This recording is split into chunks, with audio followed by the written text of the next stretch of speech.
Assalamualaikum warahmatullahi wabarakatuh, siswa sekalian, selamat pagi menjelang siang.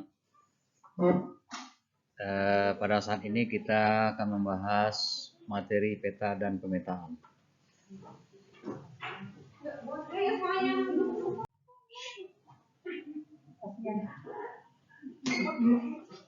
Pertama kita harus tahu dulu apa itu definisi peta. Peta itu berasal dari kata mapa, artinya taplak meja. Sedangkan definisi peta secara umum adalah gambaran konvensional permukaan bumi pada bidang datar yang diperkecil dengan skala.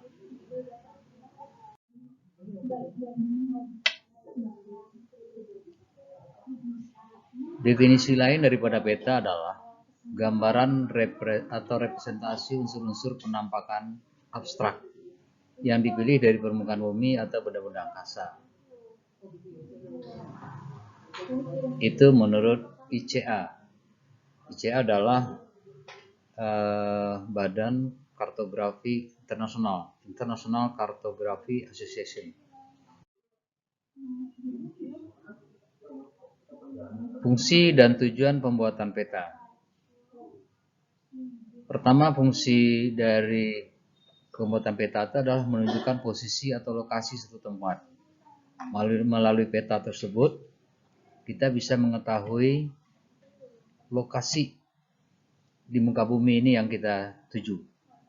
Dengan mengetahui lokasi, kita akan mengetahui mungkin ketinggiannya, batasnya, iklimnya, letaknya, dan lain sebagainya. Kemudian untuk mengetahui arah, jarak, dan luas suatu tempat. Jadi melalui peta, kita bisa mengetahui arah. Apakah dia di sebelah barat, sebelah timur, utara, atau selatan, tenggara, timur laut, barat laut. Nah, kemudian untuk mengetahui jarak, tentu dengan menggunakan nanti skala.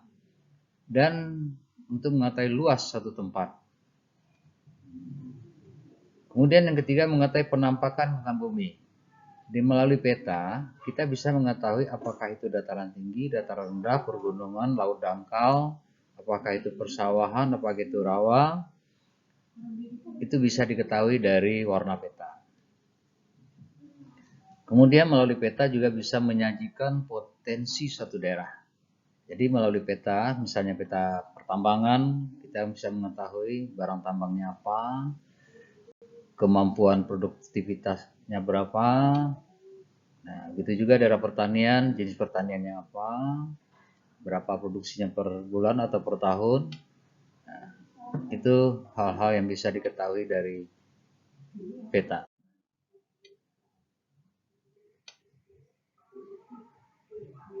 Sedangkan tujuan dari pembuatan peta itu adalah untuk komunikasi informasi antar ruang.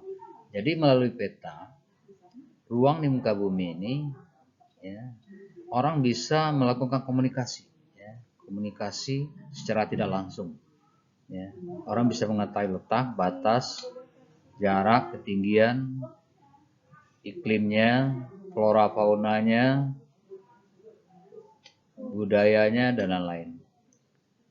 Dan kemudian tujuan pembuatan peta itu adalah menyimpan informasi.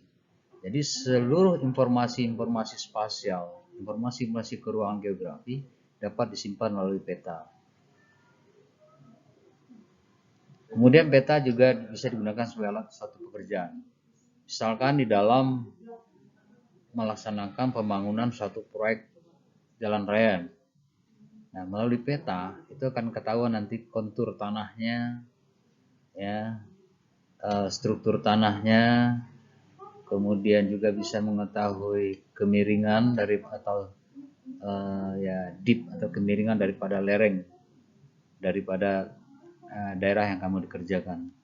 Kemudian melalui peta bisa dilakukan analisis data spasial. Jadi data-data ruang itu bisa dianalisa, ya, bisa dianalisa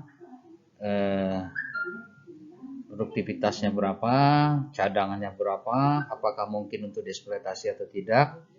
Itu bisa dianalisis melalui peta.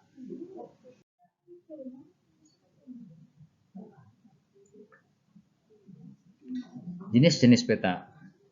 Peta itu ada peta umum, antara lain peta topografi, peta korografi, peta geografi.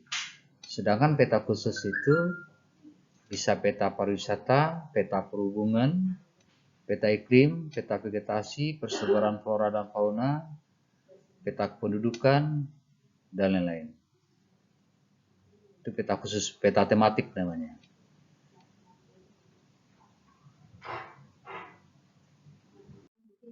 Peta berdasarkan objeknya, ada peta dinamis, ada peta statis.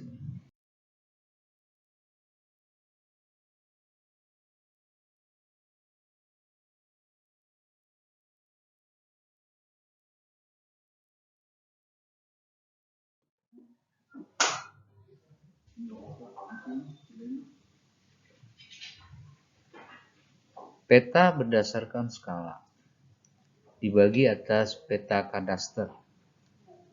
Skalanya adalah 1:100 sampai 1:5000. Kemudian skala besar, skalanya adalah 1:5000 sampai 1:250.000. Kemudian skala sedang, skalanya adalah 1:250.000 sampai 1:500.000. Kemudian skala kecil itu skala 1:500.000 sampai 1:1 juta.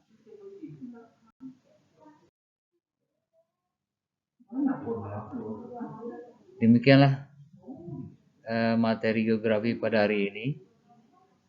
Kalau kalian tidak mengerti bisa ditanyakan, dan untuk tugas pada minggu ini adalah kamu jelaskan lagi pengertian peta dan jelaskan kembali fungsi peta.